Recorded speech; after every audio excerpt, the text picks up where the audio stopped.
The return slot opens from the inside, and a due date receipt prints for a book that has no title yet. Only an unwritten book stamped returned before its author writes the first page. The first witness does not scream. Dust shifts across the table before the door opens.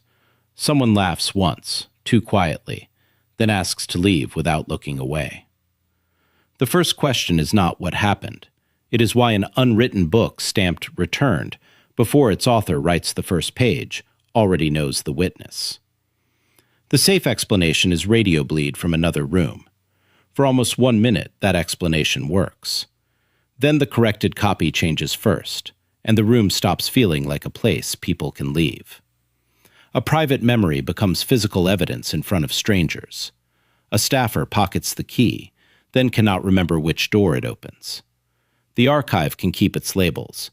The story belongs to the person who realizes an unwritten book stamped returned before its author writes the first page has started answering them personally. The air has the flat, wet smell of a room after power has been off too long. The next contradiction is not bigger, it is closer. The clean recording keeps the damage and loses the voice. Now the witness has to decide whether the evidence is a warning, a lure, or a rehearsal. The library is not collecting books. It is shelving events before people live long enough to describe them. The opening no longer looks like the first scene. It looks like the moment the room chose who would remember it. They step away from the page and refuse to say whose voice came through it. The final tag is signed in handwriting the witness has not learned yet. The file ends because the archive runs out of procedure, not because the witness runs out of fear. The witness reaches for an ordinary explanation, then stops. The first person in the room forgets a name they had just written down. The second playback removes the safest explanation. The reply is almost too quiet to file. Not yet. The words come from below. A closed library return room with the lights on in the stacks, and every safe explanation stops working. The private cost arrives quietly. Every explanation asks one person to give up a piece of what they remember. Solving the case matters less than what the witness has to give up. When the page returns, the room has learned the witness's next move. The last sound is a voice practicing the witness's answer. A light flickers once, then holds steady, as if someone has warned it. Because configured record keeps returning to a closed library, the witness lowers their hand before anyone tells them what the evidence is. The cost is small enough to deny, and personal enough to ruin them. A small detail turns personal when the page answers back. The witness realizes the room knows which lie they were about to tell. The second witness is listed as present tomorrow. A witness looks for permission to laugh, then realizes nobody else heard the same thing. Someone keeps one hand in their pocket because touching the evidence now feels like answering it. The personal cost lands in a practical gesture, a badge removed, a door avoided, a name crossed out twice. A hand stays above the table, a name is avoided, and one breath arrives too late. The room pressures the witness before anyone understands what noticed them first. The choice lands before the mechanism becomes clear. The next silence has shape. The room goes quiet only after someone says the wrong name. Everyone hears it differently, and only one person understands why. The final ordinary sound is not a scream. It is the page, repeated once, after everyone agrees the room is empty. The evidence waits in plain view while the witness invents reasons not to look at it. The danger is not death. It is being edited out of your own account. The consequence arrives through one clear detail. The recording catches a breath that does not belong to anyone on the log. Ordinary procedure fails because a person changes before the evidence does. The page stops being information and starts sounding like a demand. The recording ends with the table waiting for another hand. The lights stay ordinary, which makes the contradiction worse.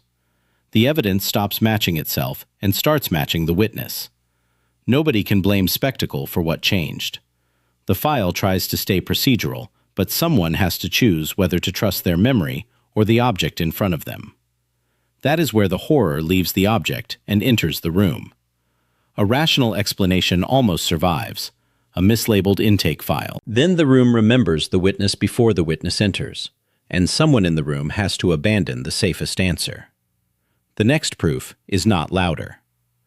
The witness repeats the wrong date and starts crying before they understand why. The clue starts to feel less like evidence and more like a selection.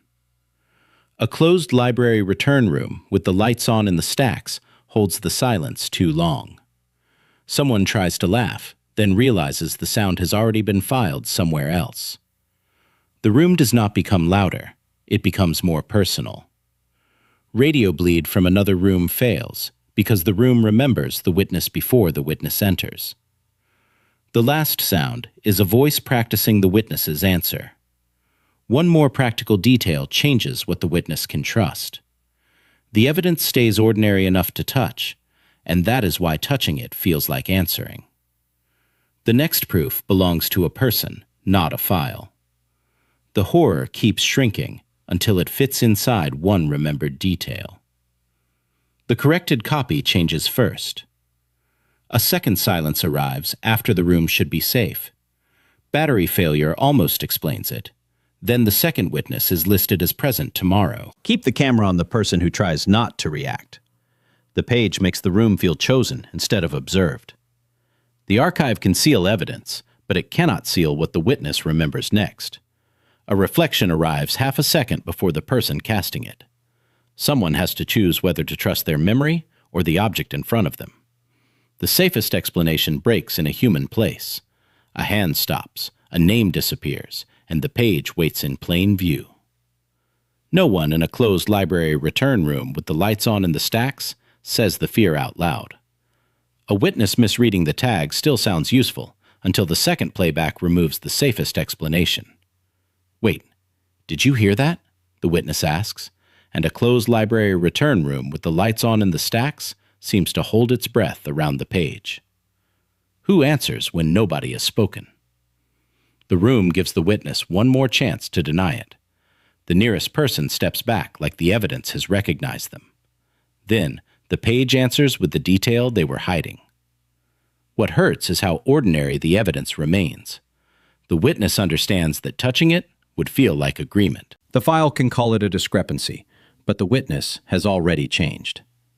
By the final pass, the evidence is not louder, it is closer.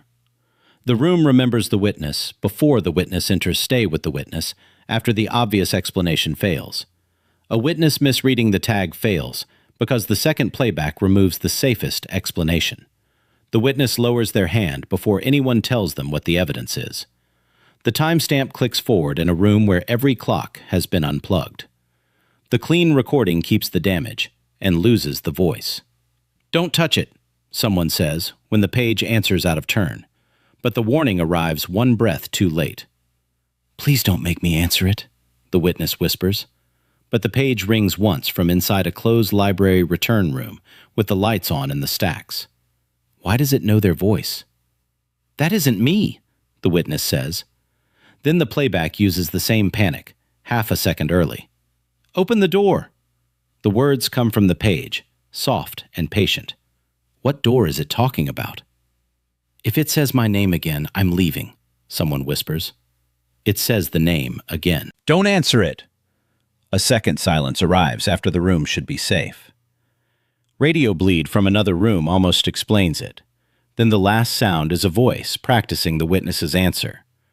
Battery failure still sounds useful until the witness transcript quotes a sentence nobody has spoken yet. The case language stays locked to library return slot. The case language stays locked to book not written yet.